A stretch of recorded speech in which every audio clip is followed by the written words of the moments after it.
consumo y compras compulsivas. Y el relato comienza con un hombre que entra a una perfumería, a la perfumería Primor, y necesita comprar un perfume para el padre.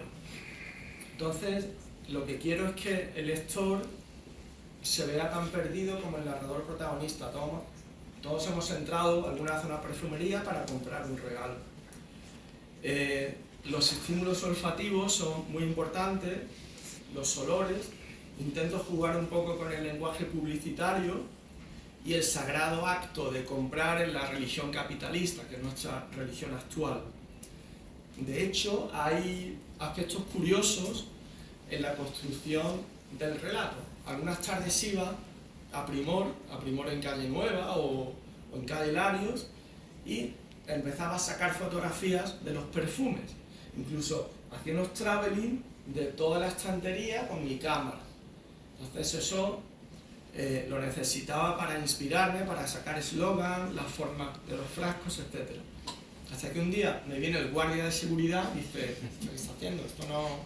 ¿Usted está comprando? Y digo: no. Pues entonces es una buena metáfora, o compras o sales, ¿no?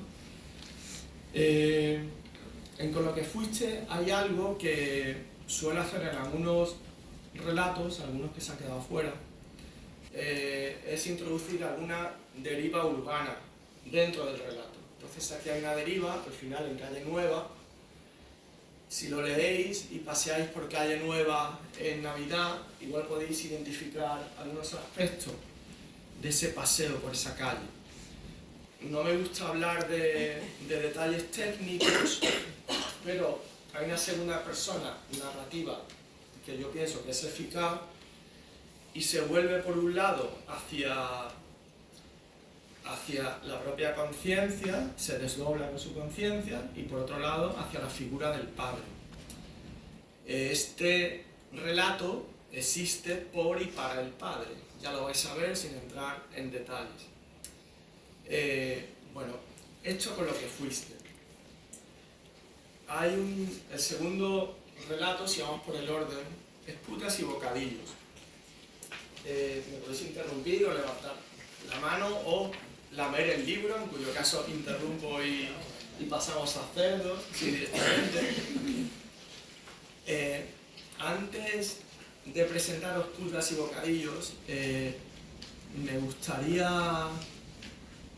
quería comentaros un objetivo que busco, y es que el lector tenga la sensación de que el relato se está haciendo conforme se lee, que se está creando conforme se lee.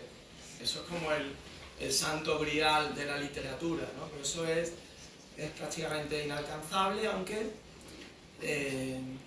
igual algún día.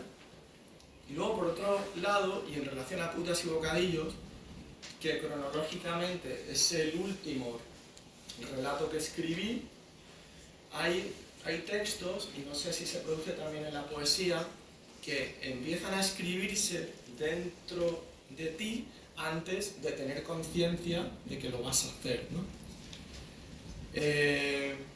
Entonces, para poner en contexto este relato, que de hecho en la edición hablaba con Paco y me dijo: